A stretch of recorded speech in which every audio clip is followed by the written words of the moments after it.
Hi viewers, welcome to our channel.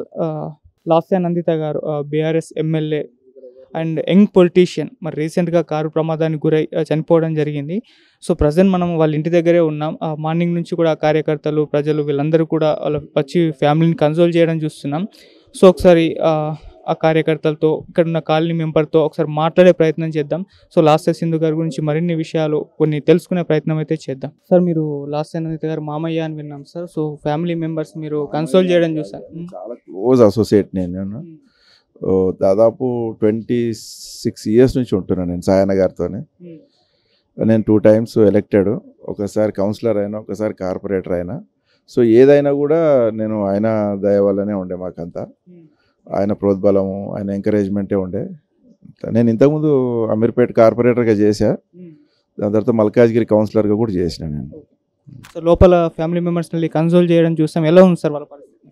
చాలా అసలు మేమేం చెప్పుకోలేకపోతున్నాము, ఏం మాట్లాడాలో కూడా అర్థం అవ్వట్లేదు. ఇంట్లో అంత బాధల్లో ఉన్నారు వాళ్ళంతా. సో మనం చేయగలిగింది అంటే మారల్గా వాళ్ళకి సపోర్ట్ ఇవ్వటమే. దాని గురించి వచ్చాను నేను కూడా. మార్నింగ్ వచ్చి గ్రేవ్యార్డ్కి వెళ్ళేసి వచ్చి మళ్ళీ ఇక్కడికి వచ్చిన. ఇప్పుడు సార్, ఈ ఘటన కంటే ముందు కూడా కొన్ని ఘటనలు ఇటువంటివి జరిగాయి, యాక్సిడెంట్లు అని చెప్పేసి మళ్ళీ ఇది ఒకటి జరగడం, అవన్నీ మనం డీప్గా వెళ్ళాము, ఎందుకంటే ఆమె మిస్టేక్ ఏం లేదు కాబట్టి. సో ఆమె తప్పు లేనిది మనం అట్లా ఊరికే ప్రతిసారి అది అనడం కూడా కరెక్ట్ కాదు. ఎవరో ఇప్పుడు లిఫ్ట్ నిర్లక్ష్యము, అక్కడ కూడా అసలు అక్కడ ఏం జరగలేదు, ఆమె పైకి వచ్చింది. ఆమె అంటే కావాలని అక్కడ ఏదో కొంచెం అక్కడ ఉన్న స్థానికులు కానీ లేకపోతే అపోజిషన్ పార్టీ అని ఏదన్నా వల్ల ఈమె మీద వచ్చి ఉంటుంది తప్ప ఈమె సంబంధమే లేదు అక్కడ నార్కట్పల్లి ఇష్యూ కూడా. సార్ ఇప్పుడు ఇతని పైన కూడా అంటే కేసు నమోదు చేశారు, అంటే ఇది కావాలనే జరిగింది అన్నట్టు ఒక కేసు ఫైల్ చేశారని మేము వార్త విన్నాం సార్. నార్మల్గా ప్రైమరీ ఇన్వెస్టిగేషన్లో తేలే ముందు మనం జనరల్గా ఆయన మీదే పెట్టాల్సి వస్తుంది. ఇప్పుడు ఆయన నిర్లక్ష్యమా, ఎదుట బండి ఏదైనా వెహికల్ రావడం సడన్గా వస్తే కూడా అది ఈయన తప్పేం ఉండకపోవచ్చు, కానీ అది నిజ నిర్ధారణ పోలీస్ ఎంక్వైరీ తర్వాత తెలుస్తుంది మనకి. సార్ అతనే పిఏగా అంటే అతనే డ్రైవర్గా ఉన్నారని కూడా విన్నాం. లేదు, వాళ్ళ నైట్ ఒక పని మీద వెళ్ళినారు వాళ్ళంతా, ఫ్యామిలీ అంతా కలిపి. సో అక్కడ ఏమైంది, డ్రైవరు ప్రొఫెషనల్ డ్రైవరు లేకపోయి ఉండొచ్చు, పిఏ అతన్ని పిలిచి ఉండొచ్చు. అతను బయట ఉండే ఫోన్ చేస్తే రావడం జరిగింది, వెళ్ళడం జరిగింది, అంతే. అట్లా వాళ్ళ ఫ్యామిలీ ఒక ఇష్యూ వల్ల అందరు కలిసి వెళ్ళింది. అది ఇంకో వెహికల్ ఇంటికి వచ్చేయడం జరిగింది, వాళ్ళు అక్కడ ఇది అయిపోయినారు, అంతే. లాస్ట్ కానీ మీరు చిన్నప్పటి నుంచి చూస్తున్నారు కదా, ఎలా ఉండేవాళ్ళు? చాలా చలాకీ ఉండేది అమ్మాయి.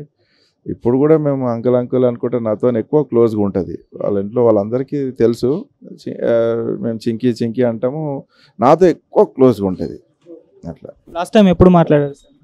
నైటే మాట్లాడినాను నేను. రేపు మార్నింగ్ కలుస్తున్నాం, నిన్న పొద్దున మేము కలవాలి ఇద్దరము, అది సంగతి. సో కలవలేకపోయినాం, ఈ విధంగా చూడాల్సి వచ్చింది ఆమె. సార్ మీరు కూడా ఇక్కడ ఆస్పిరెంట్ అని తెలిసింది సార్ సికింద్రాబాద్ కంటోన్మెంట్లో. లాస్య గారితో పరిచయం ఎప్పటి నుంచి, ఏమైనా మాట్లాడేవారు ఎప్పుడన్నా? అంటే 2 years బ్యాక్ నుంచి నాకు పరిచయం. అంటే పార్టీ పరంగా వేరువేరుగా ఉన్నా, ఎప్పుడైనా కలిసినప్పుడు నమస్తే అంతవరకే పరిచయం. వ్యక్తిగతంగా ఏమీ మనకు వివరాలు తెలియదు. కానీ కాకపోతే సాయన్న బిడ్డ, తర్వాత నివేదిత, వీళ్ళంతా అప్పుడు జనాల కోసం తిరిగేది, మేము కూడా ఇటువైపు తిరిగేది కాబట్టి ఆ పరిచయం ఉన్నది. సార్ ఒక యంగ్ లీడర్, ఎంతో భవిష్యత్తు ఉంది, ప్రజలకు ఇంకెంతో సేవ చేసేంత టైం ఉంది. సో అటువంటి టైంలో ఇలా జరగడం అనేది ఏ విధంగా? చాలా బాధాకరం, ఎందుకంటే మనిషి ఉండాలని కోరుకుంటాం.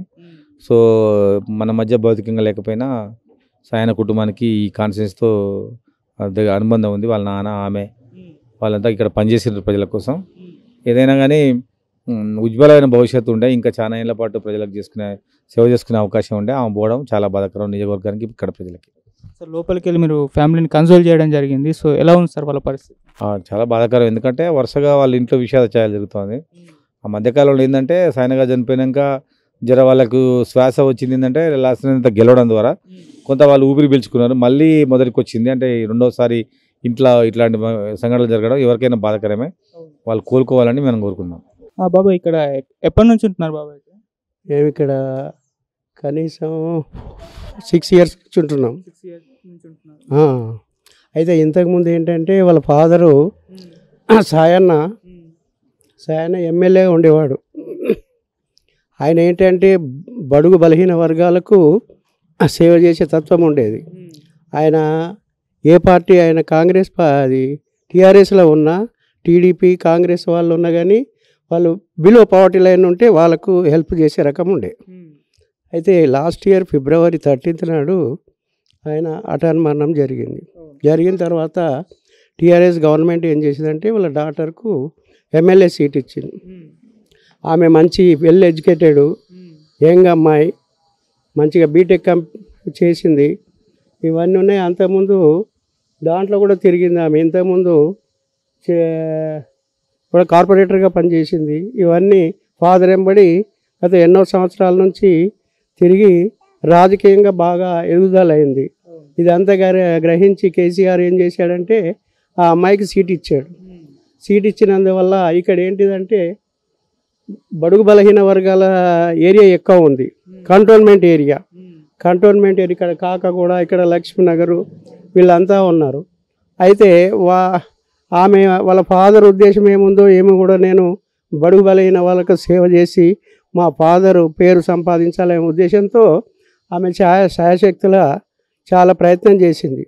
కానీ అనివార్య కారణాల వల్ల ఆమె మన కారు యాక్సిడెంట్లో మరణించడం జరిగింది. చాలా బాధాకరం. ఇక్కడ చూస్తే ఇక్కడి నుండి అక్కడి వరకు ప్రజలు ఓరెత్తిపోయారు. బాగా విపరీతమైన జనం. ఎందుకంటే అమ్మాయి ఇప్పుడే ఎదుగుదల ఉంది. యంగ్ 35-37 ఇయర్స్ ఉన్నది. ఈ ఏజ్లో ఆమె ఇంకా ఏదో చేయాలనే తపన ఆమెలో ఉండే, కానీ తొందరగా వెళ్ళిపోవాల్సి వచ్చింది. అది బాధాకరం. ఆమె మనశ్శాంతి కలగాలని నేను వేడుకొంటున్నాను. ఫాదర్ సాయన్న గారు కానివ్వండి, ఆమె కానివ్వండి, ఎప్పుడైనా ఇటు సైడ్ వచ్చి మిమ్మల్ని మాట్లాడించే వాళ్ళ వాళ్ళ ఇంటింటికి తిరిగి పర్సనల్గా మాట్లాడేవారు. ఆయన సాయన్న పేరుతోటే ఇంతకుముందు టీడీపీలో ఉండే ఎవరు సాయన్న. అప్పటి నుంచి ఆయన మంచి పేరు ఉంది. ఎన్నో సంవత్సరాలు ఎమ్మెల్యే కంటిన్యూగా ఎలక్ట్ అయ్యాడు. ఆయన చనిపోవడం వల్ల కూతురికి ఇచ్చారు. కూతురు కూడా మంచి young dynamic lady, well educated. ఆయన మా కాలనీకి వాటర్ లైన్కు డబ్బులు ఇచ్చిండు ఆయన దగ్గరికి వెళ్ళి. మళ్ళా ఇక్కడ బోర్ కూడా వేపిస్తాడు, వేపిలే. తర్వాత వేపిస్తామని అనుకున్నాడు కాలనీ. తర్వాత ఇక్కడ ఈ పార్క్లో కమ్యూనిటీ హాల్ కట్టిస్తాను ప్రామిస్ చేసిండు. మళ్ళీ సీసీ కెమెరాలు పెట్టిద్దామని చెప్పిండు. అంతలోనే ఆయన కాలం చేసిండు. ఇక తర్వాత మేడం వచ్చింది, అమ్మాయి లాసన్నిత గారు. ఆమె కూడా మా కాలనీకి చేద్దామని అనుకున్నది. అంతలోనే ఇంత ఒకటేనే అవుతుంది కదా, ఇప్పుడు ఆమె మాట్లాడదామని అనుకునే లోపల భగవంతుడు ఆమెను ఇట్లా తీసుకుపోయిండు. మాకు చాలా బాధ కలుగుతుంది కాలనీలో. మా కాలనీకి ఎమ్మెల్యే గారు ఉన్నారనే సంతోషం ఉండే మాకు. ఆమె ఇప్పుడు భగవత్ సాన్నిధ్యానికి వెళ్ళింది. దాని గురించి ఇంకా మేము కాలనీవాసులం అందరం చాలా చింతిస్తున్నాం. అందరం పోయి చూసి వచ్చాము. ఇంకా అది అంతకు మించి ఇంకా ఆమె గురించి మేము చెప్పాల్సింది ఏమీ లేదు. చాలా బాగా మంచి వ్యక్తి అమ్మాయి. తండ్రిలాగా పనిచేస్తానని ప్రామిస్ కూడా చేసింది. కాబట్టి మీరు మాకు చాలా కాలనీవాసులకు అందరికీ బాధనే ఉన్నది. సాయన గారు దాదాపు 5 సార్లు ఆయన ఎమ్మెల్యేగా కంటిన్యూ చేశారు. సో అంత ఈజీ కాదు. ఎంత మంచి పనులు చేస్తే కానీ ప్రజలతో ఎలా ఉంటే కానీ అంత ఈజీగా ప్రజలు గెలిపించారు. సో ఎలా ఉండేవారు మీతో? మంచి చాలా బాగుండేది. చాలా అంటే చాలా బాగుండేది. వస్తూ పోతూ కారులో వస్తూ పోతూ ఆగి, మేము కనబడితే రోడ్డు మీద కనబడితే ఆగి మాట్లాడేవాడు. చాలా బ్రహ్మాండంగా ఉండే. మాకు చాలా హెల్ప్ చేసిండు. అటువంటి వ్యక్తి మళ్ళీ రావాలనే మా కోరిక. వాళ్ళ అమ్మాయి వచ్చింది, కానీ భగవంతుడు ఆమెను పైకి తీసుకెళ్ళాడు. మేము చాలా బాధలో ఉన్నాం. వాళ్ళ అమ్మాయిని ఎప్పుడన్నా కలిసారా, మాట్లాడారా? జరిగింది? కలిసి మాట్లాడామండి. మంచిగా ఉండే. హెల్ప్ చేస్తామని చెప్పింది కూడా. మన కాలనీ గురించి నాన్నలాగా మేము కూడా హెల్ప్ చేస్తాం, ఏ ఇబ్బంది లేదని చెప్పింది. దాదాపు చాలా చిన్న ఏజ్, ఇంకొక 30 సంవత్సరాల వరకు అయినా ఆమె ప్రజలకు సేవ చేసే ఇది ఉండే. కానీ భగవంతుడు అనుకోకుండా తీసుకెళ్ళండి.